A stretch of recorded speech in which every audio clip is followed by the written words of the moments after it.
Hello students, good morning. कैसे हैं आप लोग? सब बढ़िया। तो आज हम नया चैप्टर शुरुआत करने वाले हैं जिस चैप्टर का नाम है ट्रिगोमेट्री। ट्रिगोमेट्री को हिंदी में क्या कहते हैं? ट्रिगोमेट्री को हिंदी में कहते हैं त्रिकोणमिति।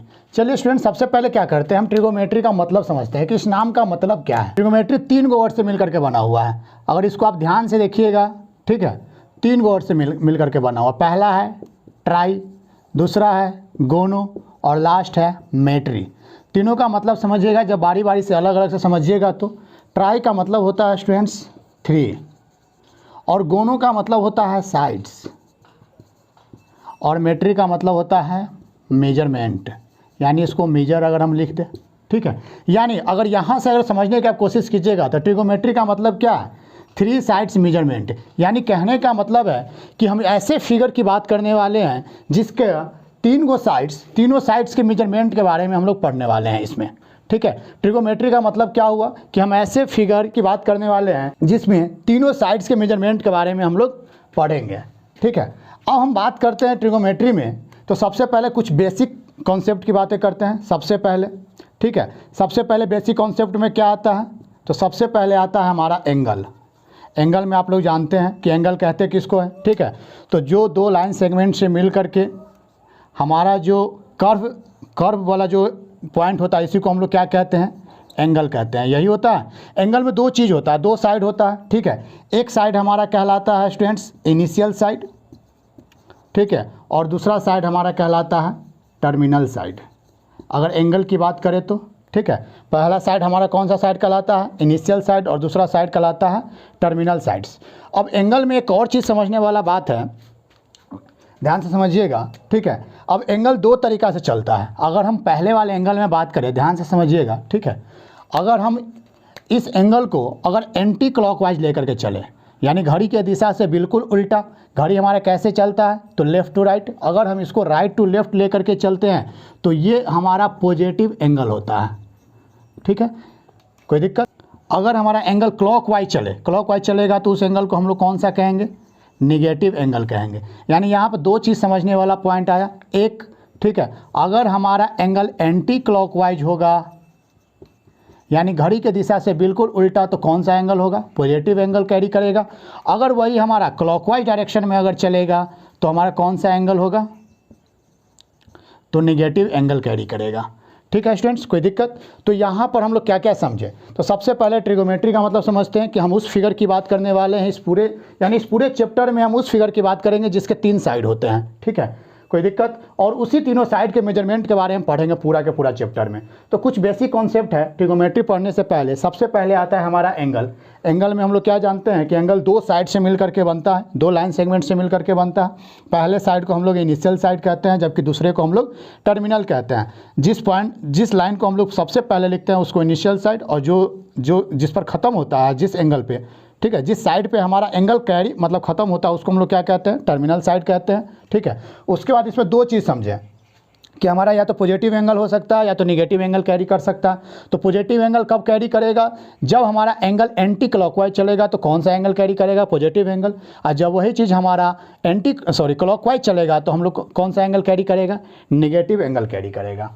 तो अब हम लोग चैप्टर पे आते हैं। तो स्टूडेंट, सबसे पहले हम लोग इस चैप्टर में ट्रिगोमेट्रिक रेशियो पढ़ने जा रहे हैं। ये हमारा चैप्टर यहीं से स्टार्ट होता है। तो सबसे पहले बात करते हैं कि रेशियो का मतलब तो आप लोग जानते हैं, ठीक है। किसी भी 2 नंबर का अगर हम कंपेयर करते हैं तो जो भाग से यानी डिवाइड से जो कंपेयर करते हैं उसी को हम लोग क्या कहते हैं? रेशियो कहते हैं। ये तो आप लोग जानते हैं, ठीक है। लेकिन यहाँ पर ट्रिगो में इसका क्या यूज है इसको समझते हैं सबसे पहले, ठीक है।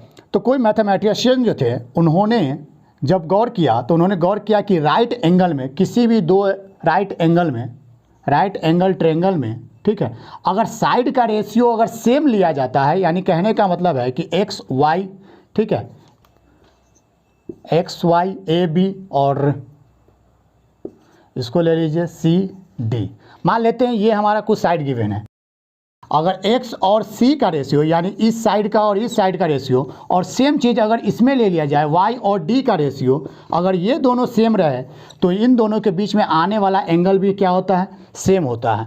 यही कहने का मतलब है इस ट्रिगोमेट्रिक रेशियो का कि किसी भी राइट एंगल ट्रायंगल में, ठीक है, अगर सेम रेशियो दोनों साइड के बीच में जो हमारा दोनों साइड के बीच में जो एंगल है, ठीक है, अगर दोनों साइड का रेशियो अगर सेम आता है तो बीच वाला एंगल भी क्या होता है, सेम होता है। ठीक है, ये सिर्फ राइट एंगल ट्रायंगल की हम बात करने वाले हैं। तो ये पूरा चैप्टर इसी रेशियो पर बेस्ड है। कैसे इसको समझते हैं, तो सबसे पहले हम बात करते हैं, पूरा राइट एंगल पर बेस्ड ये चैप्टर है। तो सबसे पहले हम लोग बात करने वाले हैं राइट एंगल ट्रायंगल के बारे में। ठीक है, हम लोग जानते हैं कि ये ट्रायंगल कौन सा है, तो राइट एंगल ट्रायंगल है, जिसमें हमारा तीनों अगर एंगल का वर्टिसेस का नाम दे दीजिए ABC, तो एंगल B पे हमारा 90 डिग्री है। ठीक है, कोई दिक्कत। तो सबसे पहले हम तीनों साइड का नाम समझ लेते हैं। तो सबसे पहले तीनों साइड का नाम समझने से पहले सबसे पहले ये चीज़ ध्यान रखिएगा स्टूडेंट्स कि किसी एक एंगल को हम लोग सपोज करते हैं। मान लेते हैं कि ये एंगल अगर हमारा थीटा है, ठीक है, अगर ये एंगल थीटा है तो सबसे पहले जो सबसे लंबा साइड होता है 90 डिग्री के सामने वाला साइड, ठीक है, 90 डिग्री के जस्ट सामने वाला साइड हमारा कौन सा होता है, हाइपोटेनस होता है। याद रखिएगा स्टूडेंट्स, ठीक है, क्या होता है, हाइपोटेनस होता है। और उसके बाद थीटा से सटा हुआ साइड, दो साइड होगा, एक हमारा ये साइड है और दूसरा हमारा हाइपोटेनस, दोनों थीटा मानिएगा। तो 90 डिग्री को छोड़ करके जो दो हमारा एक्यूट एंगल होता है वो हमेशा दो साइड से अटैच होगा, एक हमारा हाइपोटेनस से, दूसरा हमारा एक दूसरे साइड से। ठीक है, अगर हम इसको मान लेते थीटा की जगह पे अल्फ़ा मान लिए, तो अल्फ़ा जैसे ही मानिएगा तो एक हमारा हाइपोटेनस से अटैच होगा और दूसरा हमारा एक थर्ड साइड से अटैच होगा। ठीक है, तो थीटा से जो सेकेंड साइड अटैच है उसको हम लोग क्या कहेंगे, बेस कहेंगे। और थीटा अगर लिए हुए हैं तो थीटा के जस्ट सामने वाला साइड क्या कहलाता है स्टूडेंट्स, परपेंडिकुलर कहलाता है। ठीक है, कोई दिक्कत, इतना समझ में आ रहा है। अगर हम लोग इसी फिगर को थोड़ा सा समझने के अगर अल्फ़ा एंगल ले लेते हैं, ठीक है, अगर हम लोग अल्फ़ा एंगल ले लेते हैं तो क्या होता, तो फिर से वही कहानी, ये हमारा 90 डिग्री है तो जस्ट सामने वाला साइड क्या कहलाएगा, हाइपोटेनस कहलाएगा। इतना तो समझ में आ रहा है। ठीक है, अब अल्फ़ा के जस्ट साइड जो अटैच है उसको हम लोग क्या कहेंगे, बेस कहेंगे, और जो एंगल के सामने वाला साइड होगा उसको क्या कहेंगे, परपेंडिकुलर कहेंगे। तो अभी तक हम लोग को क्या समझ में आया कि जो एंगल हम लोग ले रहे हैं, ठीक है, उस एंगल से सटे हुए साइड को बेस कहना है और जो सामने वाला साइड होगा उसको हम लोग परपेंडिकुलर कहेंगे। चाहे यहाँ पर थीटा लिए थे तो थीटा से सटा हुआ साइड बेस कहा जा रहा था और थीटा के सामने वाला परपेंडिकुलर। जैसे ही इस फिगर में अगर इस एंगल को लिए यानी अल्फ़ा एंगल को लिए तो अल्फ़ा से सटा हुआ साइड हमारा बेस कहा गया और सामने वाला हमारा परपेंडिकुलर हो गया। लेकिन हाइपोटेनस हमेशा सेम रहेगा, जो कौन सा होगा, 90 डिग्री के जस्ट सामने वाला साइड होगा।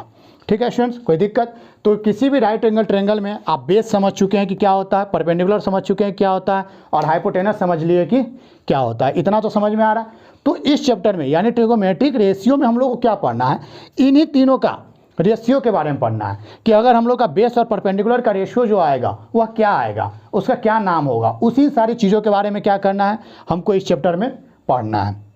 तो यहीं से बात करते हैं। ठीक है, अगर मान लेते हैं कि आपको कहा जाए बेस और परपेंडिकुलर का रेशियो निकालिए, तो दो तरीका से, बेस का परपेंडिकुलर से कंपेयर कीजिएगा तो बेस अपन परपेंडिकुलर हो जाएगा, जबकि परपेंडिकुलर का बेस से अगर कंपेयर कीजिएगा तो परपेंडिकुलर अपॉन बेस हो जाएगा। दो रेशियो बना। ठीक है, अगर बेस और परपेंडिकुलर की बात करते हैं तो अगर बेस का परपेंडिकुलर से कीजिएगा तो बेस अपॉन परपेंडिकुलर हो जाएगा, यही होगा। ठीक है, अगर परपेंडिकुलर का बेस से कीजिएगा तो ये हो जाता है परपेंडिकुलर अपॉन बेस। ठीक है, उसी प्रकार से जब बेस और हाइपोटेनस का कीजिएगा तो इसका बनेगा बेस अपॉन हाइपोटेनस, और दूसरा बन जाएगा हाइपोटेनस का जब बेस से कीजिएगा तो हाइपोटेनस अपॉन बेस।